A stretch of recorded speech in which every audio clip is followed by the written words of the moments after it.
SAP 2000 offers a powerful nonlinear static pushover analysis option, which tracks hinge formation and helps to identify the failure modes of the structure.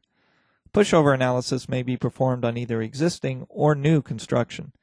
For the simple 3D steel frame model shown, we are ready to run a linear elastic analysis, for which the results will be used to design the frame members using SAP 2000's optimized design capability.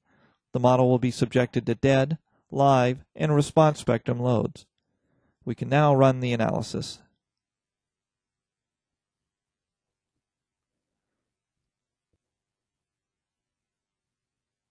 Once the analysis is complete, we start the design, which will select the optimum sections from the auto-select sections list. The selected sections may be displayed on the model. It is these sections that will be used for the nonlinear pushover analysis.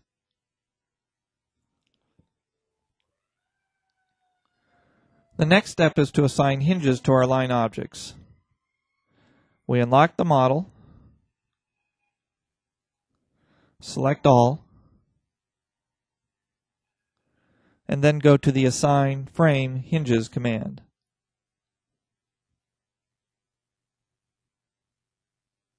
We will use the default moment hinges about the 3 axes, with hinges located at each end of the object, 0 relative distance being one end and 1 being the other.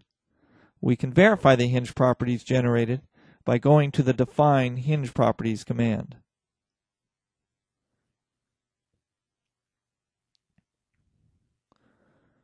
Again, we previously selected the default hinge properties, but the user should always verify that the calculated behavior is appropriate for their model.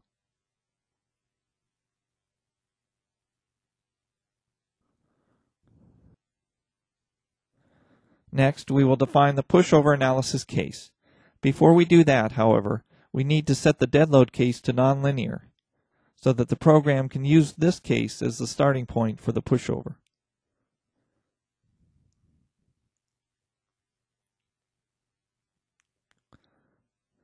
We will call the new pushover case push, which will continue from the deadload case.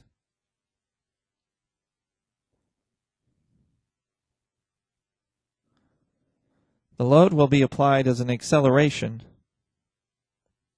in the UX direction with a scale factor of -1.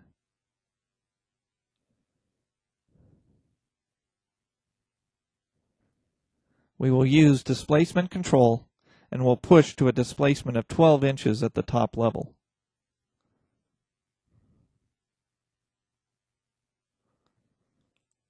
We will also save the analysis at multiple states.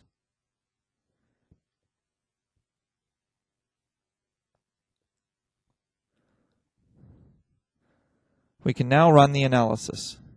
We will shut off the response spectrum case, as this was needed only when doing the linear analysis for member sizing.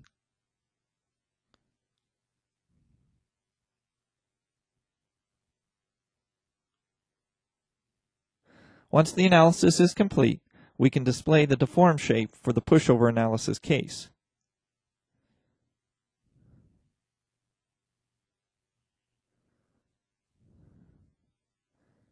We can move through the various steps and see what hinges are forming and where they are on the force deformation curve, such as immediate occupancy, life safety, or collapse prevention, as indicated by the color of the hinge. Next, we plot the pushover curve. First, for the base shear versus displacement. Notice how the base shear drops off as the hinges form and reach different states.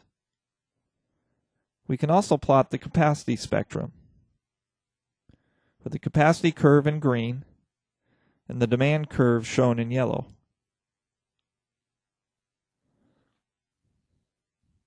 The demand curve plotted here is for seismic coefficients of 0.4. However, we can easily vary these coefficients to see how the demand curve slides out on the capacity curve without having to do another analysis.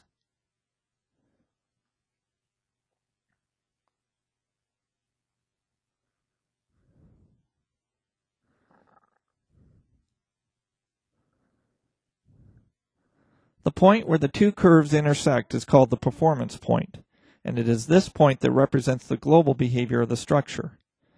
Even when the structure looks to have adequate capacity from a global standpoint, it is always advisable to check that local collapses are not occurring, which we will now do. Note that for this demand curve, the performance point has a period of 0.752 seconds. When we look at the capacity demand table, a period of 0.752 seconds occurs at nearly the second step.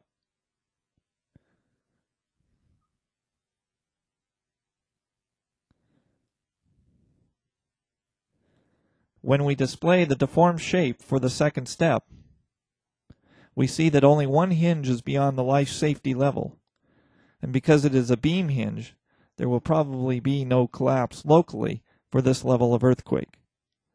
This concludes this tutorial.